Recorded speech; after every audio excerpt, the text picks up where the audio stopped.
2026వ సంవత్సరానికి సంబంధించి తులారాశి ఫలితాలు, శ్రీ పరాభవనామ సంవత్సరానికి సంబంధించి తులారాశి ఫలితాలు. ఇంగ్లీష్ లో లిబ్రా అంటారు. చిత్తా 3, 4, స్వాతి 1, 2, 3, 4 పాదములు, విశాఖ 1, 2, 3 పాదములు, ఆదాయం 5, వ్యయం 14, రాజపూజ్యం 6, అవమానం 3.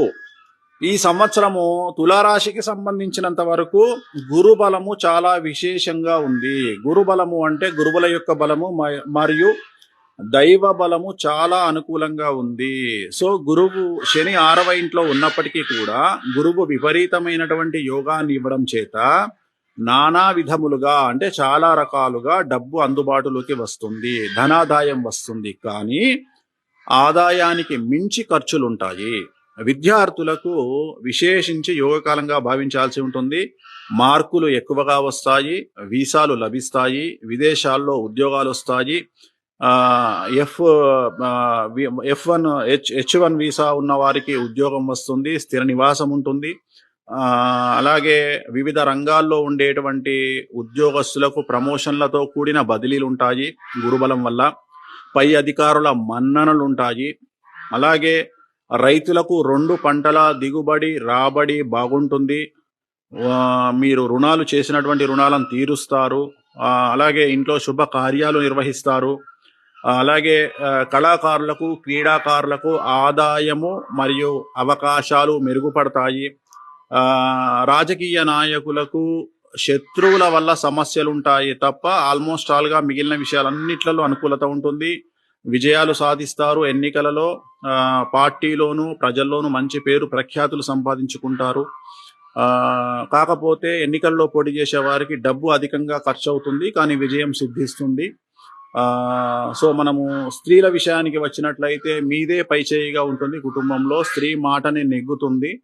సో వ్యాపారస్తులకు, ఉమ్మడి వ్యాపారస్తులకు, రిటైలు హోల్సేల్ వ్యాపారస్తులకు రూపాయికి 100 రూపాయల లాభం వస్తుంది. అలాగే కాంట్రాక్టర్లకు సంబంధించి పాత బకాయిలు వసూలవుతాయి మరియు కొత్త కాంట్రాక్టర్లు వస్తాయి. సో ఏ రంగంలో వారికి ఏ విధమైనటువంటి పరిస్థితులు తీసుకున్నా 90% అనుకూలంగా తులారాశి వారికి ఉంది. కానీ అండర్లైన్ చేయాల్సినటువంటి ఒక విషయం ఏమిటంటే, గురువు బలంగా ఉన్నప్పటికీ శని అనేటువంటిది 6వ ఇంట్లో ఉండడము, శని 6వ ఇంట్లో భాగ్యస్థానాన్ని ఇచ్చినప్పటికీ, భాగ్యం ఇచ్చినప్పటికీ అది రోగస్థానము ప్లస్ శత్రుస్థానము.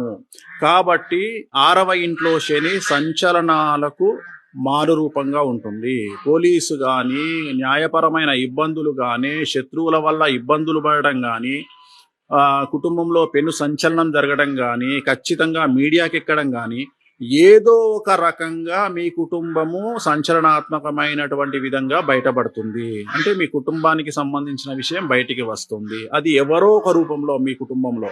కాబట్టి తులారాశి వారికి ఈ సమస్యలు ఉన్నాయి. అలాగే ఇన్కమ్ ట్యాక్స్ రైట్స్ కానీ, ఈడీ ఎఫెక్ట్ కానీ, ట్యాక్స్ల పరమైన ఇబ్బందులు కానీ, ఏదో ఒక రకమైనటువంటి ఇబ్బందిని మీ కుటుంబము ఎదుర్కొనవచ్చును. అలాగే భార్యాభర్తల మధ్యన గొడవలు లేదా ప్రేమికుల మధ్యన ఎడబాటు అనేటువంటిది కనిపిస్తూ ఉంది. అలాగే మిమ్మల్ని మీరు కొత్త రకంగా జనాలకు పరిచయం చేసుకోవడానికి ఇది అనుకూలమైనటువంటి సమయము. అంటే తులారాశి వారికి కొత్త నిర్ణయాలు తీసుకోవడము, జనాల్లోకి కొత్తగా వెళ్ళడము, మిమ్మల్ని మీరు కొత్తగా ప్రజెంట్ చేసుకోవడానికి, అంటే ఏమంటారు O2 అంటాం కదా, కొత్త వెర్షన్. సో అలా జనాలకి మిమ్మల్ని మీరు పరిచయం చేసుకోవడానికి ఇది సరి అయినటువంటి కాలము తులారాశి. కొత్త ఆలోచనలతో, ట్రెండింగ్ ఆలోచనలతో, దేశ కాలమాన పరిస్థితులకు జనరేషన్ బట్టి ఆలోచనలతో ముందుకు వెళ్ళండి. 100కి 100 మార్కులు సంపాదిస్తారు. 100కి 100% ముందుకెళ్తారు. అన్ని రంగాల్లో ముందుకెళ్తారు. సో దీనికి సంబంధించి 6వ ఇంట్లో శనికి సంబంధించి తిరునల్లార్ శనేశ్వర ఆలయంలో ప్రత్యేకమైన శని పూజ నిర్వహించుకోండి. అలాగే శ్రీ వెంకటేశ్వర స్వామి వారికి సప్త శనివార వ్రతాన్ని ఆచరించండి. తులారాశి వాళ్ళు సమస్యల నుండి పూర్తిగా గట్టెక్కి మంచి ఉన్నత స్థితికి చేరుకుంటారు ఈ సంవత్సరము. ఓం నమో వెంకటేశాయ.